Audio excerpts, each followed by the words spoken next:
Ngayong gabi ay magpapalukso tayo.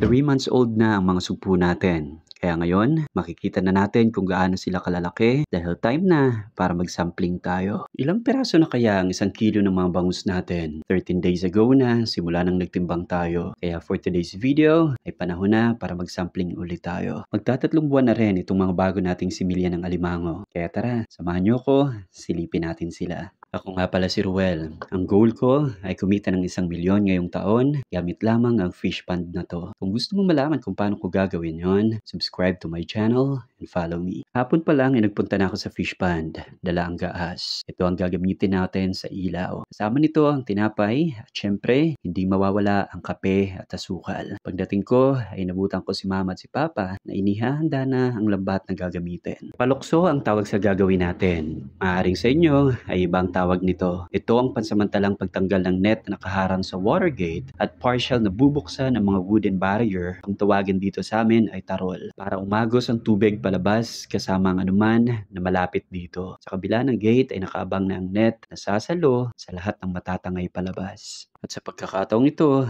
ay sineset up na to ni Papa. Lumpot ang tawag namin dito. At para ma-attract ang mga hipon na lumapit sa bungad ng water gate ay naglalagay ng ilaw gamit ang lampara sa bungad nito. Madalas na ginagawa ang palukso para hulihin ang mga hipon na nabubuhay sa loob ng pond. Pero sa araw na to, ay gagawin natin to para makakuha tayo ng sample ng sugpo at makita natin ang mga bago nating similyang alimango. Bago pa man tuluyang dumilim ay tinanggal na namin ang harang na net. Medyo mabigat ito kaya tumulong na ako. Ilang sandali pa ay nagtanggal na ng tarol at nagsimula ng umagos ang tubig palabas.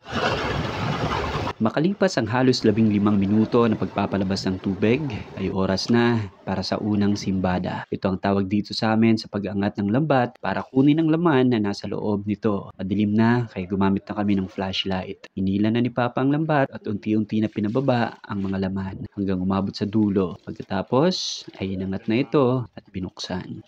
Sa hindi inaasahang pagkakataon ay may mga sumamang bangos. Pero okay lang dahil may order na 3 kilo ang kapitbahay natin dito. At ito ang una nating magiging benta sa bangos. Matapos mailipat ng lalagyanan ng mga bangos, ay nakakita na tayo ng alimango. Eto na sila makalipas ang 3 buwan mula sa sukat na parang kuto. Halos 100 times na ang nilaki nila. 3 buwan pa mula ngayon ay magtitimbang na sila ng halos 1 kilo. Ilang sandali pa ay nakita ko na ang isa pa nating target. Ito ang sugpo. Nasa saktong sukat na at pwede na ngang ibenta. Kaya ng alimango, halos 100 times din ang nilaki nila mula sa sukat na parang mga kitikite. Sumama din ang alimasag na to. At syempre, itong hipon na kung tawagin ay swahe. Para manatiling buhay ang sugpo ay nilagay ko ito sa balde na may tubig. Para sa unang simbada ay 1 sugpo, 2 alimango at itong nasa 1 kilong swahe. Makalipas ang 10 minuto ay oras na para sa pangalawang simbada. Dahan-dahan ang inangat ni Papa ang lambat. Ang makuhang dulo ay eto na. May mga bangus pa rin na sumama. Dito ay nakakuha tayo ng ilang pirasong sugpo at 2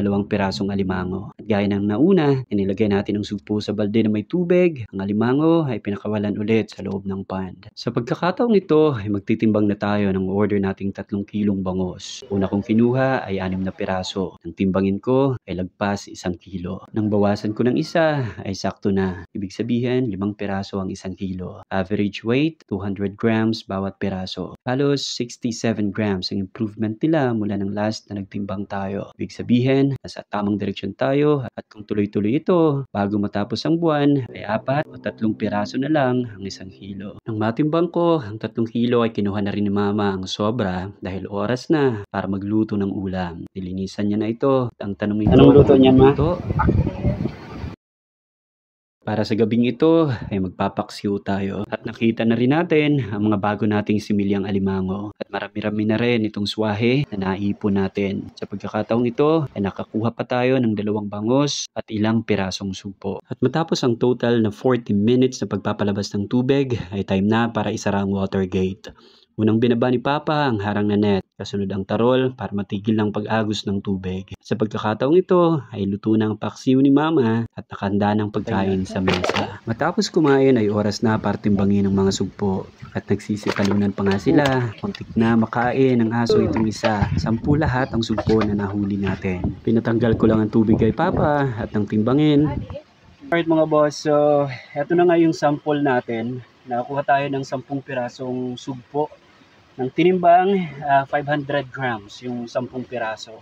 So, ibig sabihin, 20 piraso yung 1 kilo. At bago ko ihipa ng lamparang ito, huwag mo kalimutan mag-subscribe sa channel ko. Palike na rin kung nakarelate ka sa content na to. And don't forget to share para mas marami pa makanood. Salamat mga boss.